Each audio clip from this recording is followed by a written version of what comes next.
ازيكم يا شباب، اهلا بكم في حلقه جديده. النهارده هنتكلم عن وان اكسبت وهنتكلم عن مواضيع كتيره، منها ازاي بدا وان اكسبت وازاي دخل مصر وايه السكريبتات وليه السكريبتات دي حاجات غلط، وفي الاخر هختم الفيديو برساله للي بيبداوا وان اكسبت. انا مصطفى ودي صورتي. Here we go.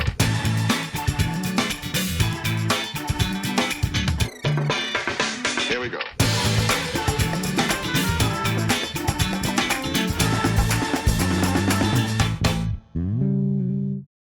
اول حاجه عايزين نقول ازاي بدا وان اكسبت. بدات وان اكسبت في 2007 في دوله قبرص، واللي ما يعرفش عن دوله قبرص فهي من اكتر الدول اللي بدات في ان هي تعمل ريجستريشن او بدء شركات اللي هي الاونلاين جامبلينج والمراهنات الاونلاين، وده نظرا لان منعها كان كبير جدا في امريكا وفي بريطانيا اللي هي اكتر الدول اللي فيها مراهنات. بدايه مسيرتها لما بدات تعمل اعلانات لتشيلسي وليفربول والدوري الانجليزي كنوع من الفرانشايز بزنس موديل، ان هي تبدا تعمل دعايه لماتشاتهم وتبدا انت تتفرج على الماتش تلاقي فيه حوالين الاستاد او حوالين الملعب تلاقي فيه في شرايط الاعلانات تلاقي وان اكسبت. وكان هدف وان اكسبت في البدايه ان هي يكون لها وجود كبير في الاسواق الهنديه، لكن مع بدايه 2018 حصل كام مشكله كده خلتهم ان هم يبداوا يعملوا بانكربسي، اللي هي ان الشركه افلست، وده بسبب ان كان في ناس كتير ليها فلوس. واصلا ده عشان ده يعرفنا ان تاريخ كان سيء جدا، ان كان اصلا في الاول الشركه عملت ان هي افلست عشان كان الناس ليها فلوس وما عرفتش تديها لهم فاعلنوا افلاسهم. بعد كده رجعوا تاني بداوا وقفلوا سبسيديريز او شركات هي كانت شارياها عشان تبدا تاني نقول ان احنا هنبدا بقى بدايه جديده في افريقيا. فاول شراكه حصلت في افريقيا لون اكسبت كانت مع الاتحاد النيجيري لكره القدم، وده ادى ان هي تتوسع وكمان تعمل شراكه مع الكاف اللي هو الاتحاد الافريقي لكره القدم. وده ينقلنا بقى للنقطه الثانيه، وان ازاي مصر دخلها وان اكسبت. اولا احنا كنا بنشوف دايما في الماتشات بتاعه مصر وغانا او مصر ونيجيريا او ايا كان الدولتين في افريقيا، كنا بنلاقي دايما حوالين الملعب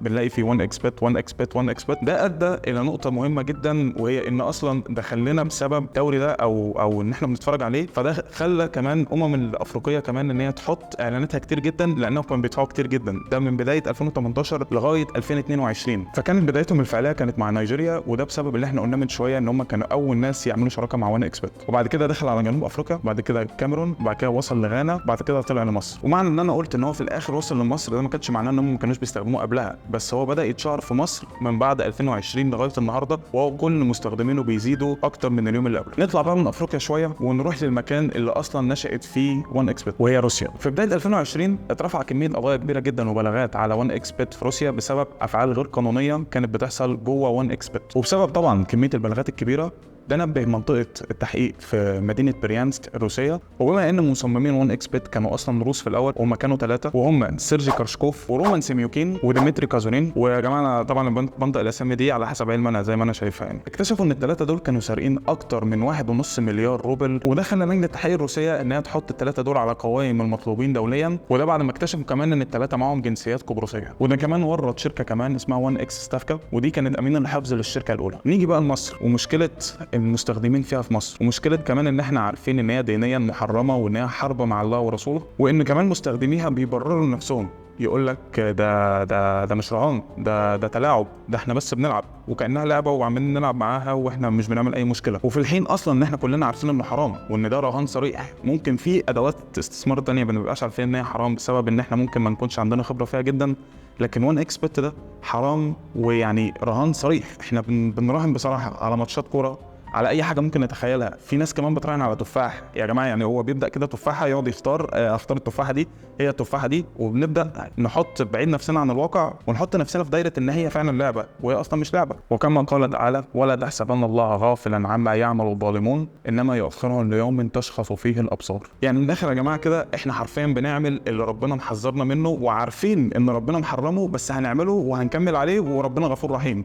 لا طبعا دي كده اسمها ان احنا بنعاند في التوبه، او اللي هو احنا بنلعب لعبه مع ربنا وحاشا لله طبعا، واللي هو ان الله غفور رحيم. يا عم ده هيغفر لنا. وفي ناس انا بسمع منها الكلام ده وتقول لي لا ربنا غفور رحيم هيغفر لي. اعمل ايه؟ مفيش شغل لازم اجيب فلوس، امي تعبانه، اتاكل امك من فلوس حرام يهبل. واجي واحد اقول له ده حرام يقول لي مش حرام اللي بيحصل فينا في البلد، اصل البلد احنا مش عارف عامله فينا ايه، انا اروح اشتغل ب 3000 جنيه اصل مش عارف ايه. لا طبعا ده انا بقعد على وان اكسبت مش عارف كام يوم بجيب 24000 جنيه.